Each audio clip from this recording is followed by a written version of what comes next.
The phone rang at 3 in the morning, sharp and unforgiving in the silence of a small apartment. And when the single father answered with a tired voice, half awake, an older bracing for bad news, the words on the other end hit him like a blow to the chest. "She is in surgery, something went wrong, and you are her last hope." And in that instant, 3 years of distance, resentment, and carefully rebuilt routines collapsed into a single terrifying moment,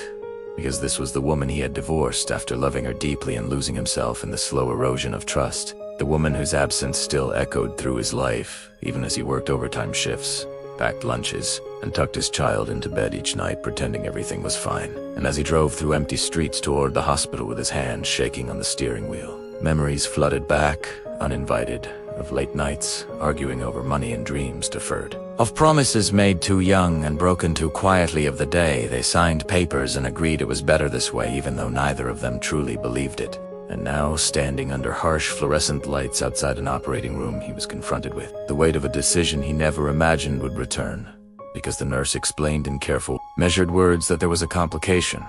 that a rare blood match was needed immediately, and that he was listed as the only viable option, close enough to make it in time. And as he signed consent forms with a pen that felt too light in his fingers, he realized how fragile all the anger he had carried for 3 years truly was, how small it felt compared to the possibility of loss.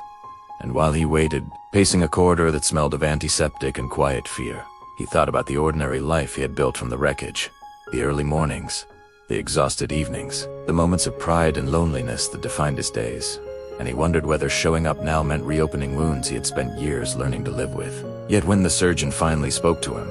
explaining the risks and the narrow window they had left, he agreed without hesitation, because some bonds do not disappear when love changes shape. And as he lay in a hospital bed afterward, weak but awake, listening to the soft hum of machines, he felt a strange calm settle in, not because everything was resolved, but because he had chosen compassion over distance, humanity over pride. And when she finally emerged from surgery hours later, alive but fragile, their eyes met across the room with no need for apologies or explanations, only a shared understanding that life had demanded something extraordinary from ordinary people. And in the days that followed, as recovery replaced crisis, they spoke quietly about the years apart, about the mistakes that broke them and the growth that followed.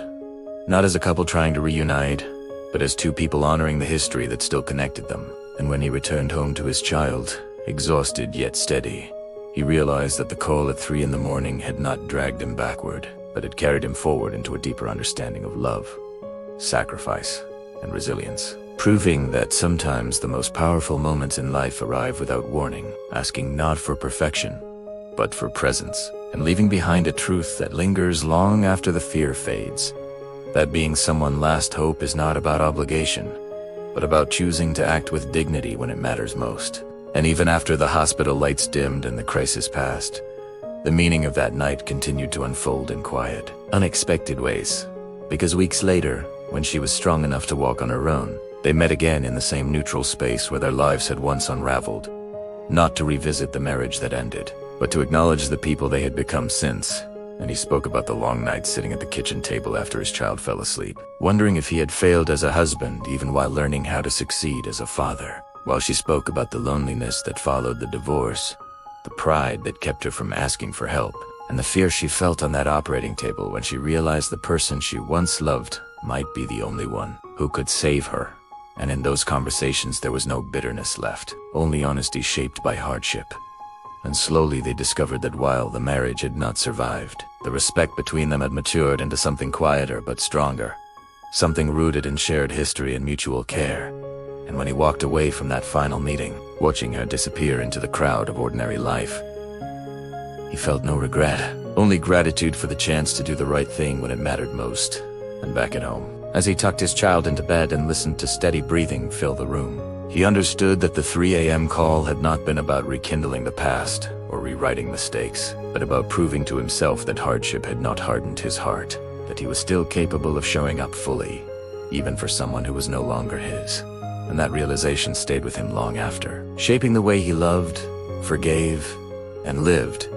A reminder that sometimes the most life-changing moments are not the ones that bring people back together, but the ones that teach them how to let go with grace, while holding on to their humanity. And in the months that followed, the story of that night became something he carried quietly, not as a badge of sacrifice, but as a compass that guided him through ordinary days. Because whenever exhaustion crept in, or resentment threatened to return, he remembered how easily life could ask everything of a person in a single phone call, and how clarity arrives when there is no time left for pride. And he found himself softer with his child, more patient with strangers, more willing to believe that people are often doing the best they can with the pain they carry. And once, on an early morning walk, as the city slowly woke around him,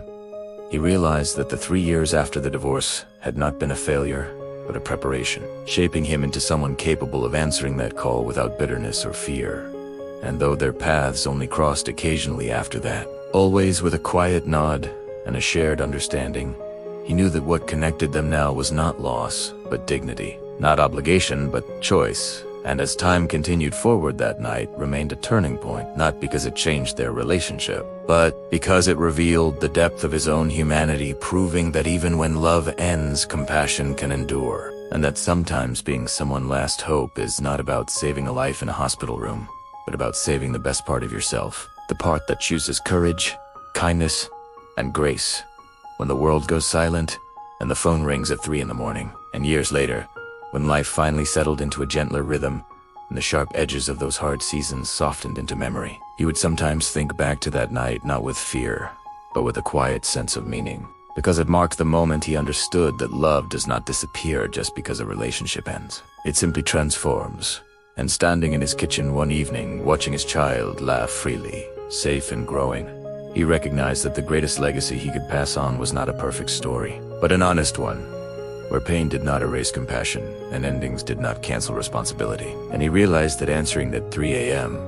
call had not been about saving someone else alone. It had been about proving to himself that hardship had not taken away his ability to care deeply, to act selflessly,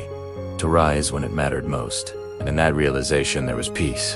the kind that comes only when a person knows they did the right thing without needing applause or reward. And though the world moved on, unaware of what had happened in a quiet hospital corridor years before, the impact of that choice lived on in the way he carried himself, loved his child, and faced life with steady humility, a reminder that sometimes the most powerful acts of humanity happen in silence in moments no one sees, when an ordinary person answers an impossible call and chooses dignity over distance, compassion over history, and becomes exactly what the moment needs, leaving behind a truth that endures long after the crisis fades. That being someone's last hope is not about holding on to the past, but about honoring the best parts of who you are, even when everything else is already changed.